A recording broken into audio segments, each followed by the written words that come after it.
got an email from Dr. Garrity that really raised my attention to what this issue is all about. I got some more emails from others, and I asked staff to put this on to make a presentation for the hydraulic fracking in 2016 legislation.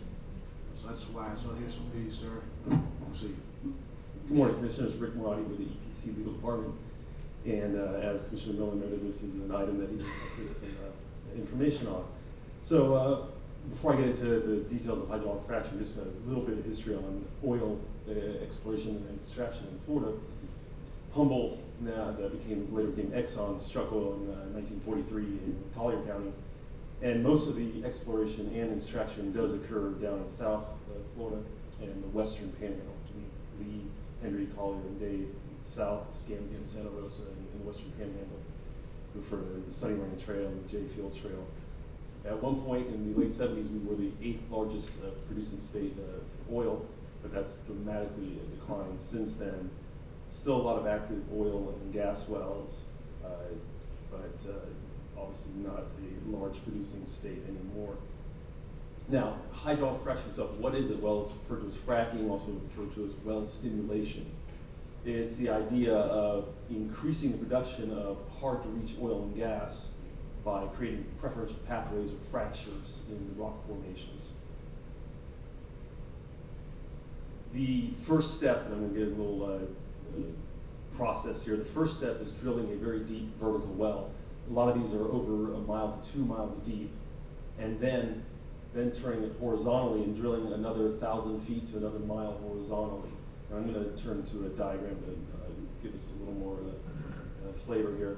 And this is obviously not to scale, but the idea is that this horizontal well, like I said, extends up to 1 mile, is then perforated in multiple places, and then fresh water, typically 2 to 8 million gallons of fresh water, is mixed with chemicals, and then sand or ceramic beads, and then highly pressurized down this well to create fractures and fissures in the rock formation of that hard-to-reach oil or gas.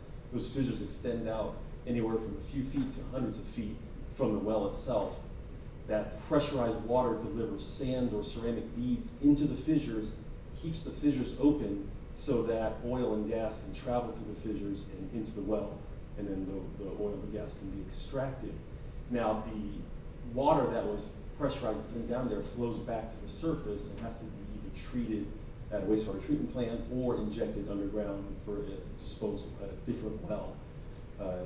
Pretty, obviously intensive process. Some of the chemicals that are put in the water are things such as biocides to help kill any growth in the water, corrosion inhibitors to make sure metal casing doesn't corrode and cause leaks, and also gels and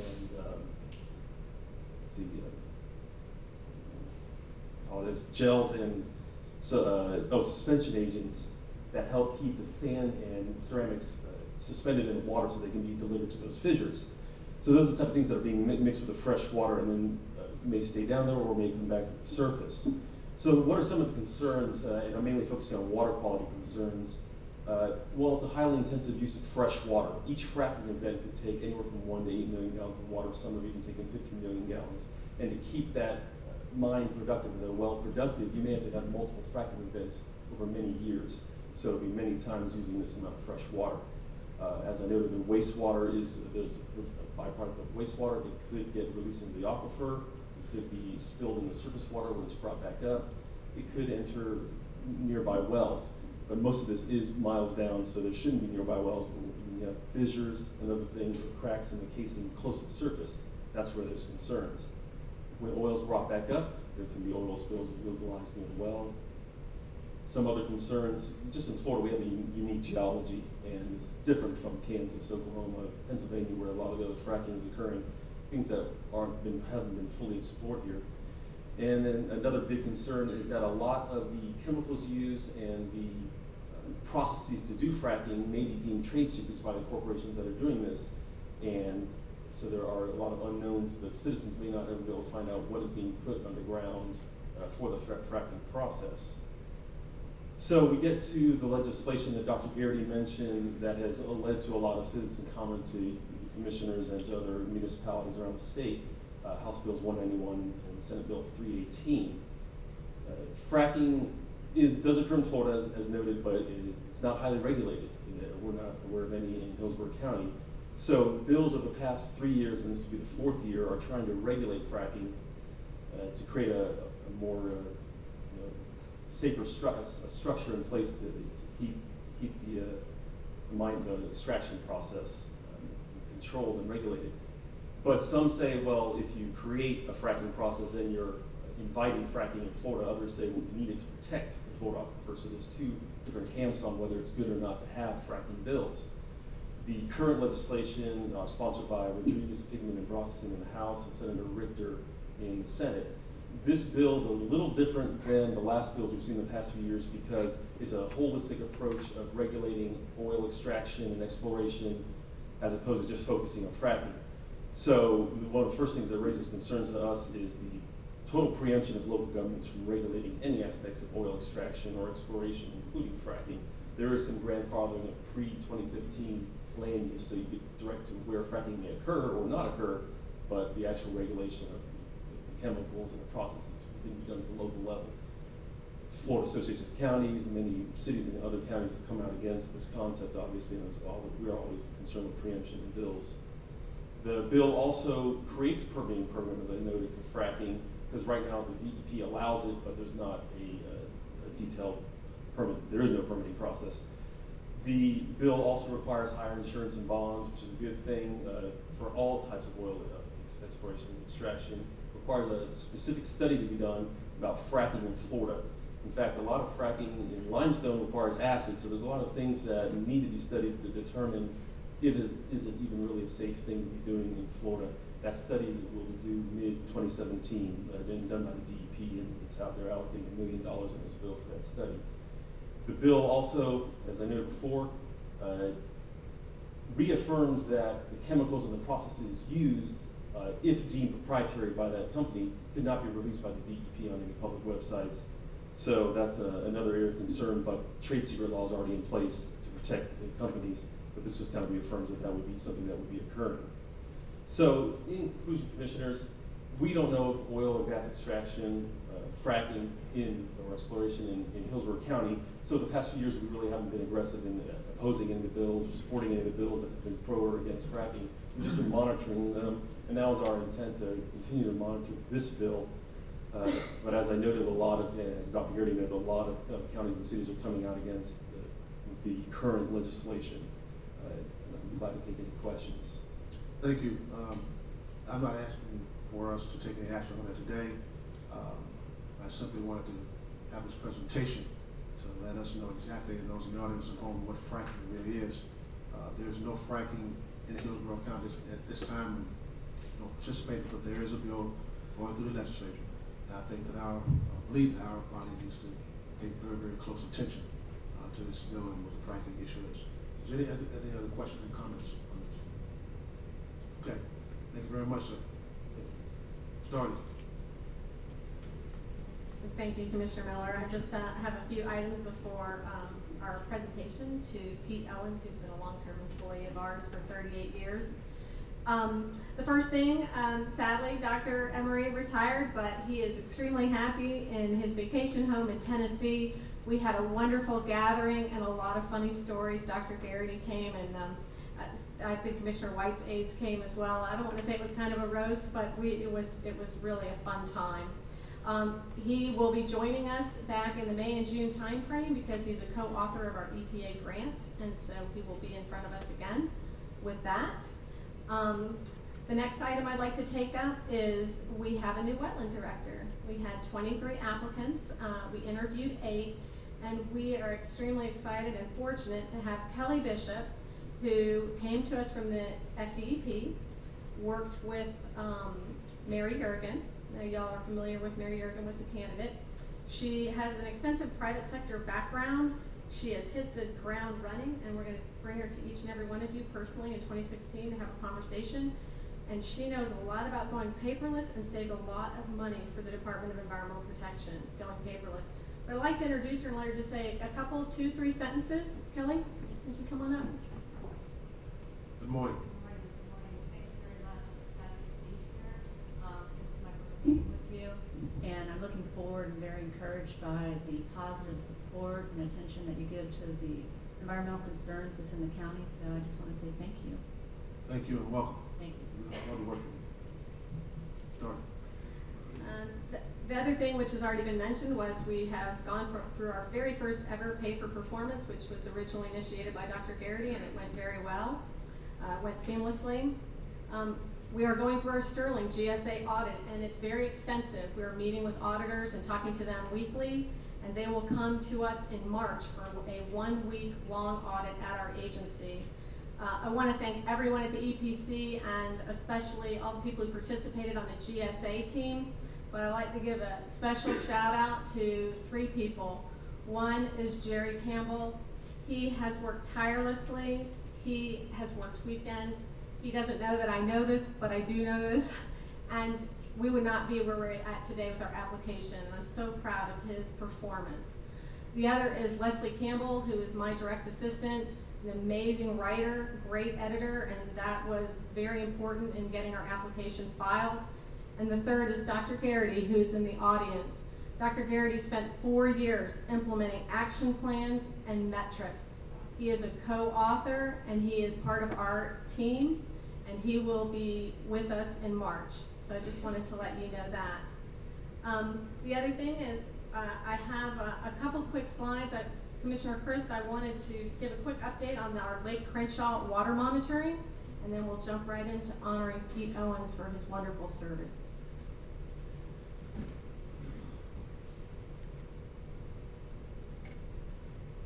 I was going to go in front, but I can do it from here. The Lake, what you see in front of you, we had a meeting with Commissioner Miller and staff. SwiftMud was there, as well as your Public Works Department. Everybody remembers the front page of the paper during the rainy season with the turbidity and Lake Crenshaw looking like it was coffee colored. The turbidity has improved and the lakes are getting repaired, but EPC staff has been very responsive. Kelly Bishop, Sam Robbie, Paula Noblet, Bob Owens, they come to these meetings and met with the public, and Commissioner Miller, and Commissioner Chris, thank you for having us there. We're always here to lend a hand and help at any of your community meetings. Just give us a phone call. On Wednesday, December 15th, staff hosted a meeting with representatives from Lake Crenshaw, Saddleback, and Round Lake. We will be monitoring in December, the last week through the March of 2016. This is rigorous monitoring to make sure the turbidity levels are repairing themselves. We'll be going every 2 weeks for the first 2 months and lesser times for the 3 months as needed. We will be sampling for turbidity, clarity, temperature, pH, conductivity, dissolved oxygen, and other vital sign measurements. And again, I just want to thank my staff for being very, very proactive and working with the community immediately after that meeting. Commissioner Chris, do you have anything you'd like to say? Thank you very much. I'd first like to thank you and your staff for all the time that you've put in on this, and most of all for taking an entire evening till wee in the night to meet with nearly 60 to 70 constituents that were not very happy. And we were able to keep tempered and work through the issues, and we appreciate the follow through and the attentiveness of you and all your staff in trying to help these families and their issue. Thank you. When we're done with that monitoring report, we'll we'll give it to all of you for your review. And with that, we're going to bring up Dr. Garrity and Pete Owens. Come on up to the podium.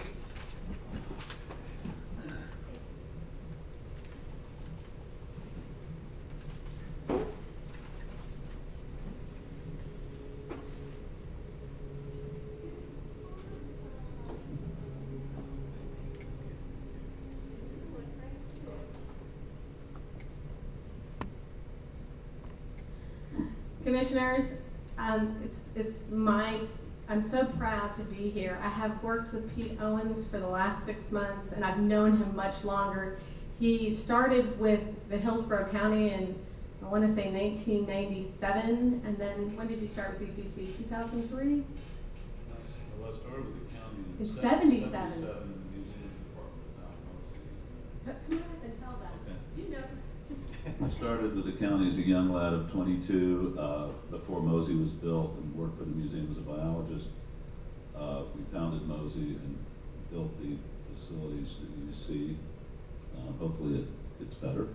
And then went on to utilities as an environmental scientist for 12 years, doing chemistry and chemistry analysis, and then joined the EPC as an environmental engineer in '93 for the last 22 years. So I've had 38 years of public service, protecting the environment for Hillsborough County. And really, in a nutshell, an unhealthy environment is a healthy us. And when you look at what happened in Camp Lejeune and the recent smog stuff you've seen in China, the Gulf oil spill and things like that, this agency's mission to help protect the environment, I'm very proud to have been a team member of that. And I think they're doing an excellent job of doing that very thing in this county. And so it's just a wonderful thing to see that all the new improvements they're making. So thank you. Well, Pete, we're going to let Dr. Garrity, who had you for all of his career, give you this this deep appreciation plaque that we have. Dr. Garrity, I know you want to say a few words, but he has served on our river board. He's served the county well, and we are sorely going to miss him. He is the sweetest guy in the world, and he's a great worker. So with that, I'm going to let Dr. Garrity present the award. Thanks, Janet, and thank you, commissioners, for assisting us in honoring Pete Owens. He's a wonderful guy. I have known him in my past 15 years at EPC, of course, but also before that when I was with the state at DEP. We knew Pete well and knew of his good work in Hillsborough County in various departments and all that, finally at EPC. And Pete, I can tell you that I've known a lot of folks, a lot of employees, and not many of them with as much, not many of them can say that they have more zeal and passion for environmental protection than you do. Your heart is truly trying to protect the environment, and you fight for what you believe in, and you've done that over the years, and I think you should be very proud of all of your accomplishments, your personal accomplishments, and what you've done to help EPC accomplish its mission also. So I personally thank you for that. And I have here a beautiful photograph of the Hillsborough River, because you serve on the Hillsborough River Board with Commissioner Higginbotham. And it says, Pete Owens, in deep appreciation for 38 years of outstanding service and environmental stewardship for Hillsborough County and the Environmental Protection Commission, signed December 17th, 2015. I understand your last day was actually yesterday, but so thanks for coming back today. You're a private citizen today. And it's signed by the commissioners, and I know that they, as well as I, appreciate your many years of service. So thank you. Thank you.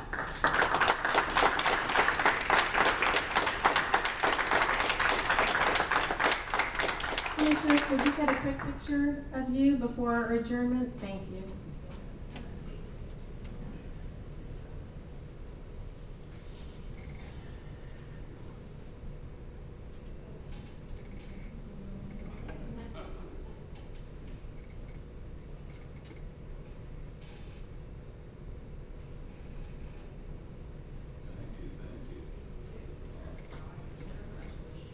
Mr. Owens, we want to thank you for 38 years of service to this county. It is employees, people like you that make this county the county the best that it is can be. And we're going to miss you. Hope you enjoy yourself.